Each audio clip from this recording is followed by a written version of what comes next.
Bienvenue à vous les Gémeaux dans ce taroscope donc du mois de novembre. Alors, on va rentrer dedans de suite. Ouh, ça commence bien. Un 2 de coupe, ok. Ça tremble un peu, mais ça devrait aller. Bah, ça tremble.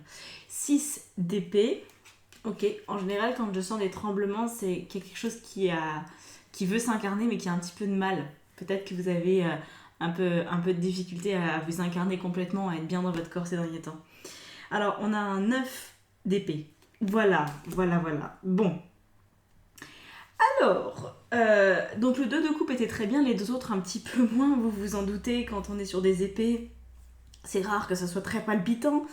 Alors, néanmoins, on va essayer d'en extraire quelque chose de constructif de tout ça. Donc ça, ce sont les énergies avec lesquelles vous rentrez dans votre mois de novembre. Vous pourriez déjà y être et ressentir dès la fin du mois d'octobre. Donc il y a comme quelque chose qui vous appelle, qui a du sens pour vous, qui vous plaît avec le 2 de coupe. C'est la relation super cool avec quelqu'un, amicale, amoureuse. Ça peut être le métier qui vous tend les bras ou alors vous voulez ce métier-là. Il y a peut-être une vocation qui se révèle. Par contre, un petit peu le parcours du combattant quand même ici pour peut-être le mettre en pratique. Moi j'ai l'impression qu'on vous demande pas de faire quelque chose de particulier pour ce mois-ci, en tout cas pas au début, on va voir après. Mais plutôt de vous tranquilliser dans votre tête. Parce qu'effectivement, en fait, le 2 de coupe, c'est le seul truc de vrai. Le reste, ça a l'air d'être un peu du pipeau que vous vous racontez. J'ai l'impression que, par exemple, vous pourriez avoir un travail qui va arriver ou qui est déjà là, mais qui vous plaît sur le papier, en théorie, mais que vous vous faites peut-être toute une montagne de ce truc-là, que vous vous sentez pas complètement bien, pas suffisamment intégré, mal à l'aise, etc. Parce que le 6 d'épée, c'est celui qui remet en question en fait son choix, qui se dit par exemple est-ce que j'ai choisi la bonne personne avec qui vivre, est-ce que j'ai choisi le bon métier, parce que là j'ai vraiment envie de me barrer, j'ai envie de prendre la fuite, parce que j'ai l'impression que cette situation elle est cruelle, elle est difficile, elle est lourde, je m'en sors pas. Et j'ai pas l'impression que ce soit forcément le moment, vous voyez. Et j'ai l'impression surtout que vous n'arrivez pas forcément à voir ce qui se passe vraiment, mais que vous vous inquiétez beaucoup. Et je ne suis pas certaine à ce stade que l'inquiétude soit complètement de mise. Je ne pense pas. Ouais. On a la papesse. Alors la papesse, par-dessus tout ça, c'est votre énergie intuitive qui essaye de venir à vous pour peut-être vous dire quoi faire. Sauf que quand on a un 6 et un 9 d'épée, c'est-à-dire quand notre mental est complètement, vous voyez, englué avec le petit vélo là, ou les petits vélos, peut-être que vous êtes sur plusieurs vélos à la fois dans votre tête, et bah l'intuition, elle fait ce qu'elle peut, hein, mais elle a peut-être un peu de mal à percer. Voilà. Donc moi j'aurais envie de vous dire, tranquillisez-vous parce que les choses sont pas si pires. Hein, je sais que c'est pas français de dire ça comme ça. Elles sont pas aussi... Ouais, c'est pas aussi fou que ce que vous pensez. En fait, je pense que dans le fond ça va plutôt bien. Alors peut-être qu'il y a quelque chose qui prend du temps. Peut-être qu'il y a quelque chose qui semble bloqué. Mais bah, j'en suis pas persuadée. Vous voyez. Alors on va regarder, ça m'intrigue quand même pour la suite. Oh, c'est très rigolo. Le challenge, la papesse. Voilà, la prêtresse ici ça s'appelle, mais c'est la papesse. C'est la même qui est sortie. Donc le challenge à atteindre, à remplir, si vous acceptez votre mission pour ce mois de novembre, et ben c'est de vous détendre pour enfin écouter votre intuition. En fait, apparemment, c'est même plus que ça. C'est que votre intuition a beaucoup de choses à vous dire, mais que votre stress, la pression que vous vous mettez, les obligations que vous sentez obligé de tenir, alors que je ne sais pas si c'est forcément... Vous voyez, quand vous réagissez aussi fortement, parce que là, avec le 9 d'épée, Alistair Crowley, lui, il l'a interprété avec la notion de cruauté. Et en fait, c'est comme si on voyait toujours un peu les choses en noir, qu'on avait du mal, vous voyez, à percevoir le bien chez l'autre aussi dans la relation. Il suffit qu'un truc parte un peu de travers et puis on dit ah mais du coup ça va jamais marcher, c'est qu'un con ou c'est qu'une débile ou vous voyez. Alors que il y a un élément, mais c'est pas pour ça que c'est complètement foutu. Et là, que ce soit foutu ou pas, en fait, c'est pas vraiment le sujet. Le sujet, c'est que votre intuition, peut-être même en dehors de tout ce qui vous tracasse, elle a un message pour vous. Et donc, évidemment, ce message, je pense pas qu'il ressorte directement dans les cartes, parce que c'est général. Votre intuition, de manière individuelle, a un message à vous donner. Donc, en fait, apparemment, c'est juste que vous devez vous tranquilliser. On va regarder ce qui va vous aider, justement. On a le pendu. Le pendu, c'est ça, hein. Cette capacité à s'abandonner, à ne pas chercher à régler le soi-disant problème. Vous voyez ? Au niveau du challenge, c'est quelque chose qui vous fait souffrir. On le voit, hein, de toute façon, c'est relié à une forme de cruauté. Ce qui pour vous est cruel. C'est pas forcément cruel au sens torture, etc. Hein. Mais au niveau psychologique, ça peut être ressenti comme une torture. Ça peut être par exemple une personne qui vous a beaucoup déçu, vous savez pas trop comment gérer ça, vous êtes... voilà, là c'est quand même la carte qui est liée au chagrin relationnel, qui plus est amoureux. Comme là on a un 2 de coupe, vous voyez, vous pourriez très bien avoir trouvé la perle rare, ou vous pensiez que c'était la perle rare, puis cette personne vous fait un coup vraiment auquel vous vous attendiez pas, et vous dites mais du coup est-ce que j'ai bien fait de faire confiance. Et ça pourrait créer tout un tourbillon de pensées. Votre intuition, elle essaye de vous dire quelque chose. J'ai pas dit qu'elle essayait de vous maintenir auprès de cette personne, peut-être qu'elle vous dit dégage, mais quoi qu'elle vous dise, vous ne l'entendez pas forcément en début de mois. Et donc, au courant du mois de novembre, ça va être bien de pratiquer. Je suis désolée de vous le dire parce que je sais que vous allez râler. La plupart d'entre vous n'aiment pas quand je dis ça, mais vous allez devoir méditer. Là, avec le pendu, en termes d'action à faire, hein, le pendu, c'est celui qui laisse faire. Donc, c'est celui qui se laisse prendre en fait dans le jeu de la vie, qui lutte pas contre ses émotions, contre les circonstances, voilà.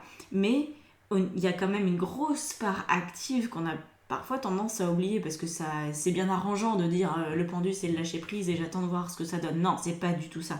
L'énergie du pendu, c'est de faire confiance à la vie, c'est de s'abandonner au flot naturel de la vie. Et pour faire ça, je connais pas grand chose de mieux que la méditation. Alors il y a des méditations actives si vous ne supportez pas d'être assis, si dès que vous essayez, vos pensées vous assaillent, vous accablent et que vous dites mais je vais pas m'en sortir, je vais avoir la tête qui va exploser comme une cocotte minute. Si vous en êtes là, bon, vous pouvez passer par exemple les méditations d'Osho qui sont, il y en a une en particulier qui bouge bien.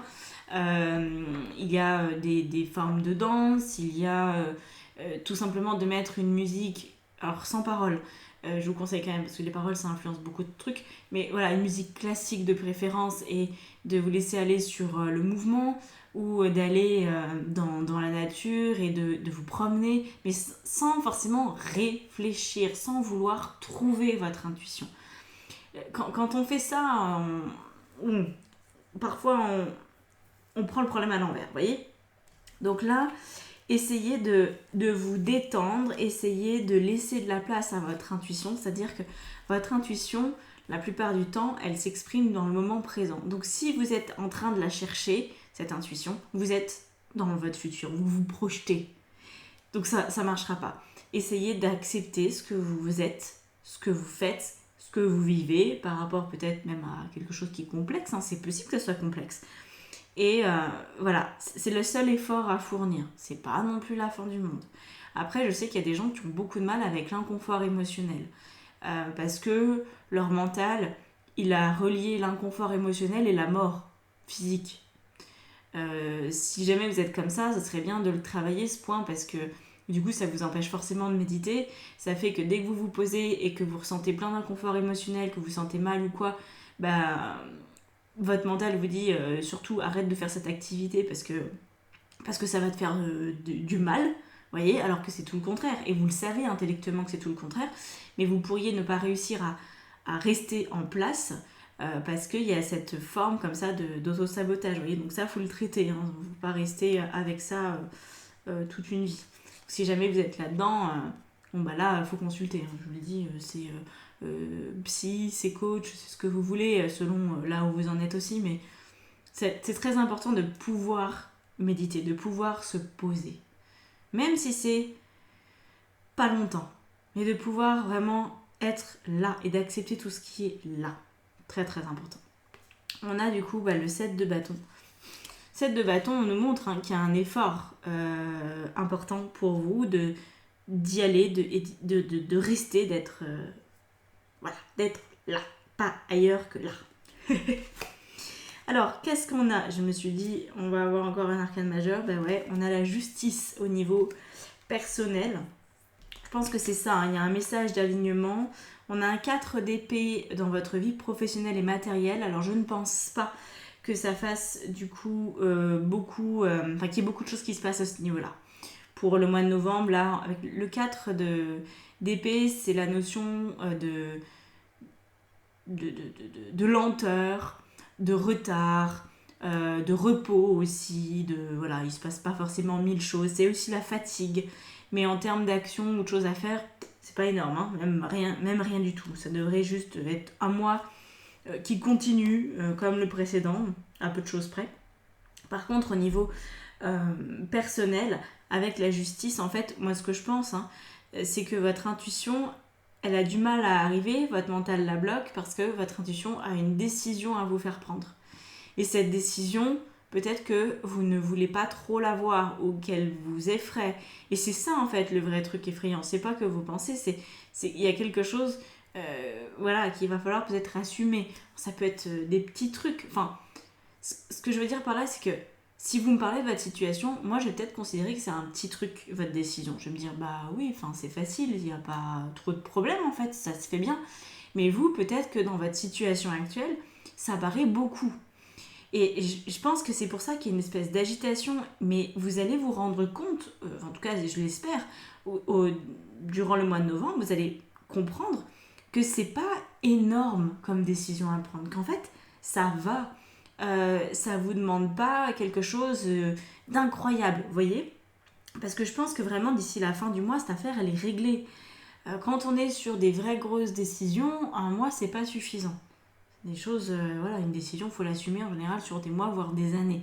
Là, c'est pas le cas. Je pense que c'est en lien avec votre relationnel, votre façon de relationner avec les autres. Peut-être que vous n'êtes pas suffisamment communicant, que vous avez peut-être du mal à vous affirmer ou qu'au contraire vous vous affirmez trop.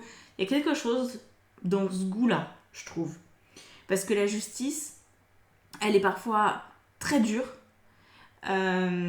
et pas toujours très juste. Donc là, je pense que votre intuition, elle cherche à vous faire gagner en souplesse parce que le complément de la justice, c'est la tempérance. Donc, à mon avis, il y a de ça. Parce que là, il y a quand même de l'amour et tout. Donc, il y a quand même un besoin, vous voyez, d'aller vers une forme de douceur, une forme de souplesse dans vos relations aux autres. Ça ne veut pas dire de tout accepter, encore une fois. Ne comprenez pas de travers ce que je vous dis.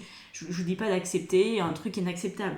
Mais il y a peut-être quelque chose qui va pas dans votre manière de parler ou de communiquer. Peut-être que justement vous ne parlez pas assez et que ça crée des malentendus et que là c'est en train de poser un problème en fait, tout simplement. Alors, qu'est-ce qu'on a? Alors, vous voyez, on a l'impératrice. Vous avez besoin de trouver des solutions créatives par rapport à vos relations perso, amoureuses, familiales ou amicales. Là, on est vraiment dans cette thématique. D'être moins peut-être psychorigide ou d'être moins la tête dans le sable. Vous êtes peut-être dans un de ces deux extrêmes, je sais pas, c'est vous qui savez. Est-ce que vous avez tendance à surréagir parfois, à vous emporter, à être dans la nervosité, ou au contraire, est-ce que quoi qu'on vous dise, c'est bon, j'en ai rien à faire, c'est pas grave, ça lui passera, ça me passe au-dessus. Et en fait, je pense pas vraiment que ça vous passe au-dessus et je pense pas vraiment non plus que si vous réagissez vivement, ce soit la meilleure des réactions. Donc là, ça va vous faire travailler ça pour avoir une meilleure intuition, une meilleure créativité intuitive et une meilleure capacité à communiquer parce que le 3 c'est la communication aussi avec l'impératrice. Donc voilà, on y revient, on est dans le thème à fond. Le monde, voilà, je pense que ça va un petit peu tourner en rond pour ce mois-ci. Peut-être que le mois d'après, il y aura du changement. Par contre, si on a le monde là, c'est probable qu'en décembre, ça puisse évoluer. Peut-être que d'ailleurs, la façon dont vous allez communiquer perso, vous allez pouvoir l'adapter au niveau pro et que ça va vous aider. C'est possible. Vous voyez, on a le 10 d'épée, donc ça c'est très bien dans votre vie intérieure, sur le 8 de bâton qui nous marque cette pression que vous pourriez ressentir, on a ce 10 d'épée, donc qui continue. On avait le 9, maintenant on a le 10, ça veut dire qu'on arrive à la fin du cycle de prise de tête et qu'on va savoir réagir correctement, mettre en place la bonne action ou les bonnes actions. Moi, je suis vraiment sur l'aspect communication, changement de comportement. Vraiment, je pense que c'est ça. Après, à vous de voir comment vous êtes impacté par ce thème et est-ce que vous avez ne serait-ce que conscience de la manière dont votre réaction est perçue par les autres. Est-ce que quand quelqu'un vous dit « tu m'as blessé », est-ce que vous avez eu la sensation d'être blessant ? Peut-être même pas. Ou au contraire, quand quelqu'un vous dit « mais réagis », vous dites « bon, ça sert à rien de réagir », c'est peut-être pas non plus tout à fait équilibré, vous voyez.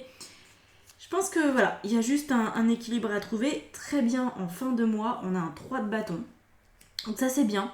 Ça veut dire que ça va vous permettre d'aller plus sereinement vers l'avenir, voilà, avec moins d'aveuglement.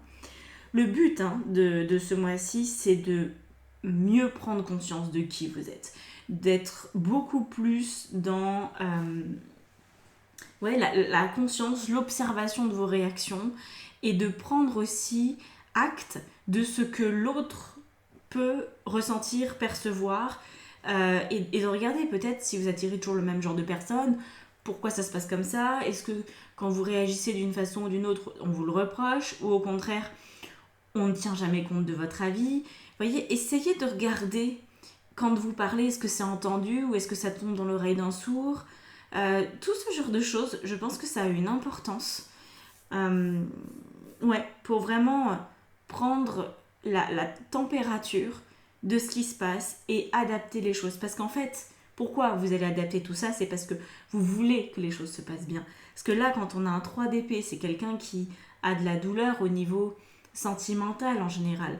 C'est-à-dire que peut-être vous vous êtes pris la tête avec la personne que vous aimez le plus au monde et vous vous dites « mais j'ai peut-être mal réagi ou pas assez réagi, je voudrais pas que ça recommence ». Et c'est peut-être ça, vous voyez, le problème. Mais je pense que ce que vous voulez, c'est lié aux 2 de coupe. Vous voulez conserver cette forme d'amour ou vous voulez en tout cas vous l'autoriser. Si vous n'êtes pas assez respecté, vous voulez le devenir. Et si vous êtes respecté mais que vous volez dans les plumes des gens qui vous côtoient, c'est pas non plus, vous voyez, la bonne solution. Donc voilà, observez-vous, regardez ce que ça donne. Moi, je pense que vous allez vraiment pouvoir beaucoup évoluer et c'est très chouette, vraiment très chouette, une communication aux petits oignons. C'est le programme du mois de novembre, voilà. Bon, si vous voulez continuer avec moi en guidance, en coaching, en formation tarot, en atelier, écoutez, tout est dans la bio juste en dessous, dans la description de la vidéo. Je vous dis donc à bientôt, passez un très bon mois de novembre. Ciao, ciao.